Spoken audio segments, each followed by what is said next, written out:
Welcome, tale-tellers, to Stories, Fables, Ghostly Tales. I've been sick. Yep, and still am.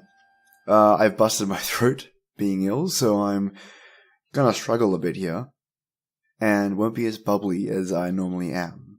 But bear with me, and I'll bring you this original episode out. It's about werewolves this time.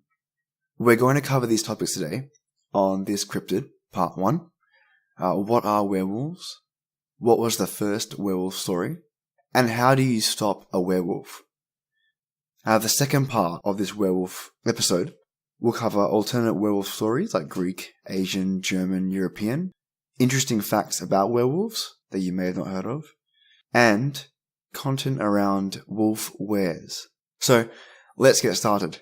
For me, my own start with origin stories regarding werewolves are quite unique. I played a lot of games when I was a child, and my exposure to werewolves actually stemmed from role-playing games that were heavily laden with rich histories of cryptids of all different kinds and creatures from different mythical origins. So to kind of put it in perspective, for the more modern day gamer, I played many old school version games that would be similar to today's version of The Witcher 3, for example, where the main hero hunts mythical creatures. I mention this because it influences my choices of origin stories, and what I tend to use in explaining what would be the best source of where werewolves would have come from. So in saying this, my choice for where werewolves originate from will be their Native American history predominantly. They are by far one of the richest sources of information, and intrinsically linked to their culture. So it's only just that I use that as the key origin story of choice. Another fantastic source of werewolf knowledge are the European folklore stories. And in essence, it's where our modern day terms come from. For example, werewolf originates from the Old English term were, which translates to man. Ergo, man, wolf. Pretty cool, huh? Or what about lycanthrope? Might have heard that before. Lycos meaning wolf, and anthropos meaning human. So lycanthrope. So as mentioned today, I'll just touch on the Native American version, and at a later date go over the remaining, just like my vampire episodes. The key here is that the Native American folklore is very traditional, and it was something that I wanted to share because it's not really well known, so you might learn something a bit different here. So before I dive straight into the werewolf story itself, the origin story, I'll give you an idea of what they look like, just in case you're not familiar. Werewolves are people afflicted with a curse or a spell, which we'll get into later. The curse causes their body to transform into something inhuman, a beast, specifically the wolf. Some people often romanticize the process, being a quick and subtle shift in a person, making them more agile, stronger, and with keener senses, whilst others portray the process as a full modification. Bones break, reform, and are forced to take on new shapes, whilst muscles crack and flex into new forms that are no longer human. The process of turning into a werewolf is agony, and an experience that leads to pain rage that drives a werewolf to insanity. That is the more traditional approach, one that I'm more accustomed to seeing. A werewolf's appearance varies significantly depending on the platform that it's on, so whether it's traditional or it's a Hollywood-esque sort of approach. So the Hollywood approach would be a change in hair, teeth, eyes, and muscle, or to the more darker versions in the Hollywood platform, which is a more primal depiction of the cryptid, a melding of human form with beast, huge fangs, towering stature, inhuman speed, elongated snouts, and fur all over. For me, as mentioned before, this is the form that I'm used to seeing. Something that's freaky, scary, something that you wouldn't want to confront 1v1. You'd know without a weapon or choice to take it out. So now that we know what they look like, let's take a look at the very first werewolf story. Bear in mind, from a Native American perspective. So here we go. There is a spirit god named Wizakachek, and it was a shapeshifter god who lived in the woods. He was a friend to humans whose default physical form was that of a wolf. One day, Wizakachek was roaming the woods in the form of a man, when he saw two brothers from the fox tribe hunting. The boy named Keme and Machichayu had just caught a deer with their bows and arrows. Wizakachek walked up to the boys and presented himself as a lost and hungry wanderer from a different tribe. Kame offered the stranger some of the deer meat they had just caught, and Wizakarchek accepted. About a week later, Wizakarchek appeared in the same part of the woods again, and saw the same boys again hunting.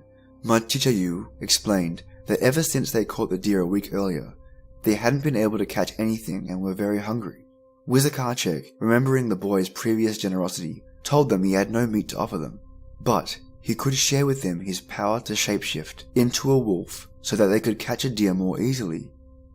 At first the boys didn't believe him, but when Wizakarchek transformed into a wolf and back into a human in front of their eyes, they excitedly agreed.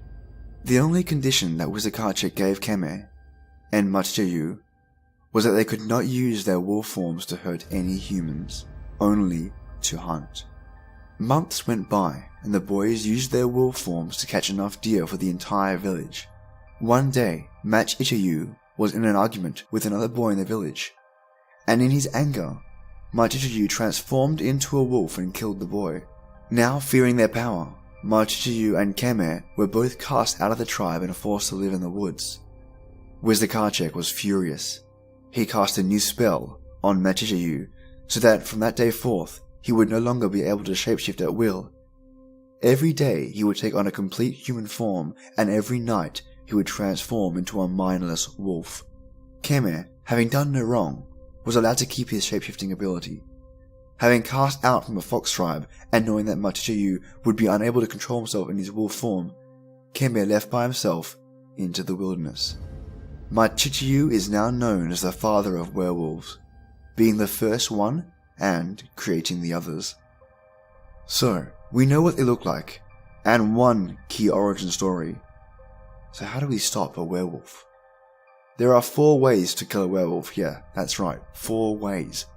Not just one, not just the silver bullet method, but we can start with that, because it's the most common. So option 1, a silver bullet straight to the heart. It must be the heart or the brain. Werewolves can take ridiculous punishment, and their skin is almost bulletproof without silver to aid in slicing them open. Option 2, ingestion of silver or introducing fine silver particles into the werewolf's bloodstream. Any silver that contacts a werewolf's heart will stop its beating dead in its tracks. Option 3, normal bullets, but you need a lot. Enough to kill a human more than 3 times over. The goal here is to sever the spine from the brain, or cause enough damage to harm the brain, and cease the regeneration process. They clot and heal far faster than humans do, hence why we need so many bullets to take them down.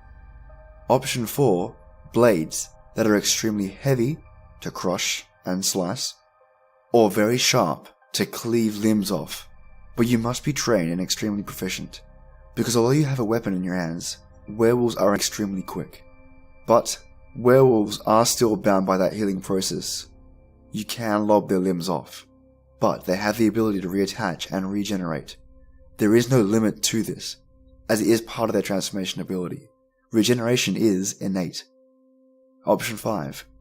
Blunt damage, skull-crushing weaponry like maces, hammers, flails, anything that crushes the skull.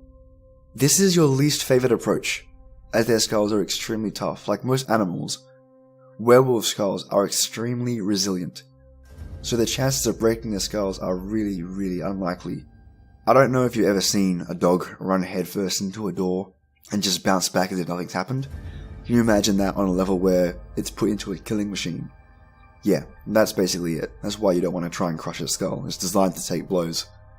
And option 6, mercury, aka quicksilver, is another way to kill werewolves. Often, now this is something that not many people know about, often hunters would trap werewolves and pour mercury on them, or get them to ingest it through the food that they eat. Once it reaches the heart, it immediately kills. So this concludes this part of the werewolf story.